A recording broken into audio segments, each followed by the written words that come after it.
Gerardus Mercator, the most influential pioneer in cartography.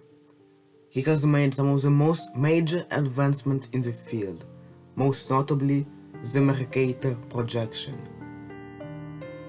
The Mercator projection is still used today and is the basis for all modern cartography.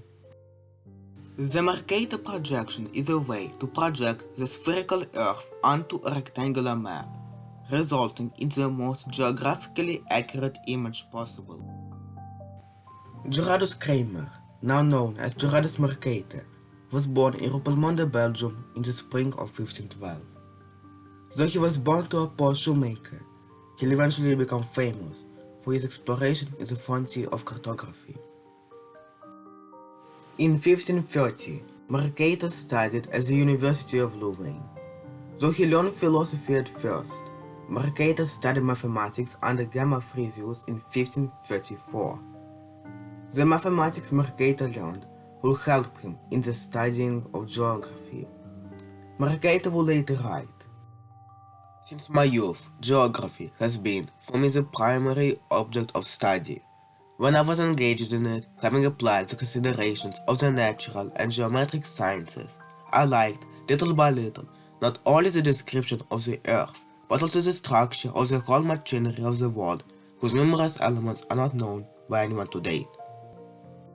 Gamma Frisius played an important role in the creation of the Mercator projection. Gamma helped Mercator master mathematics, astronomy, geography, and triangulation. In 1535, when Gamma Frisius and van der Heyden were working on the first copper globe, they realized that they would need a third person to assist them. That person will be Mercator, and it will be his first time making an advancement in the frontier of cartography. Mercator's first map was a map of Palestine. Even though it wasn't the best, many people admired it. This is what inspired Mercator to reveal his life plan, creating a systematic description of the entire planet. As Nicholas Crane would put it, this was a project which had been brewing since Mercator's youth, when he had made geography his primary object of study. Mercator revealed his life goal on his first world map, which is presumed to be inspired by Fine's map, which he saw in the Novus Orbis Regionum. Working on his first world map has taught Mercator a lot about converting a three-dimensional sphere to a two-dimensional map. After Mercator finished his first world map, he faced many challenges in the upcoming years. In 1559, the revolt of Ghent occurred, pausing Mercator's work. And in 1543, Mercator was imprisoned at the castle of Rupelmonde for suspected heresy. He will refer to this as the most unjust persecution. After the unjust persecution, Mercator's work continued, and he created many globes, tools, and regional maps. However, his goal to map the Earth, region by region, has not progressed since 1538. When it was 1566, Mercator finally decided to begin work on their world map, the one which would become the basis of all future cartography. Mercator had considered the greatest cartographic challenge of his time.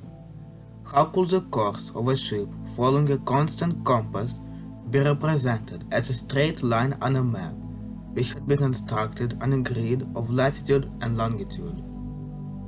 Mercator's discovery began back in 1541, when he noticed the importance of curving rhomb lines and how, if they were to be straightened on a map, the navigational techniques of mariners would be revolutionized forever.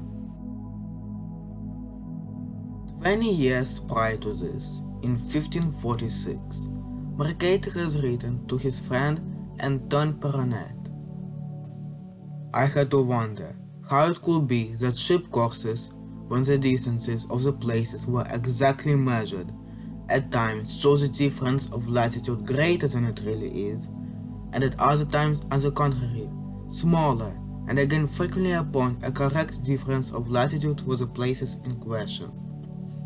Since this matter caused me anxiety for a long time, because I sorted all nautical charts, by which I was hoping especially to correct geographical errors, will not serve their purpose. I began to investigate carefully the cause of their errors, and found it chiefly to rest on an ignorance of the nature of the magnet. The moment of discovery came in 1569. When Mercator was making a globe, he noticed that if the parallels were to be straightened and slightly shifted, the round lines would also straighten. This is when he realized that the greatest cartographic puzzle of his time was just solved, and he was about to create the new, superior projection. After some work, Mercator published his projection as a wall map, titled New and More Complete Representations of the Terrestrial Globe, properly adapted for use in navigation. In records written by Walter Guillaume, Mercator set out for scholars, travelers, and seafarers to see with their own eyes a most accurate description of the world in large format, projecting the globe onto a flat surface by a new and convenient device.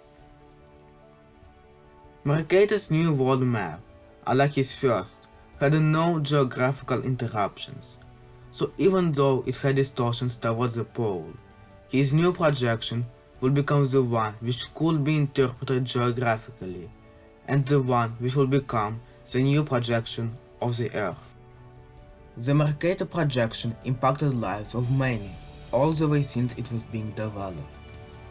The development of the Mercator projection unified mariners and cartographers, letting their investigations be combined towards a greater goal. In the 16th century, the Mercator projection was extremely helpful to sailors and navigators, as it allowed them to be able to judge the coast without need for much recalculation. The impacts of the Mercator projection can still be seen today, as almost all maps you see in the modern times, both in real life and virtually, are based on this projection. The Mercator projection can be seen everywhere in the modern world. It is used for modern hydrographic charting, military and commercial naval mapping, and modern military maps. The Mercator projection's geographical accuracy is what allows it to be used so widely in the modern time. Once you get into steam power in the 19th century, and you have the technology to figure out where you are at sea at any time, then the Mercator projection becomes absolutely crucial. And so it's very much the foundation of modern hydrographic charting. And then in further aspects, it is the basis of modern territorial mapping. Every map used by the US military, for example, and NATO as a whole, is on what's called the transverse Mercator projection, very particular implementation of the projection, but absolutely very, very important as a basic tool of modern life. It's absolutely crucial for hydrographic mapping in the 19th and 20th century, is the foundation of all military and commercial naval mapping in the 19th, 20th century.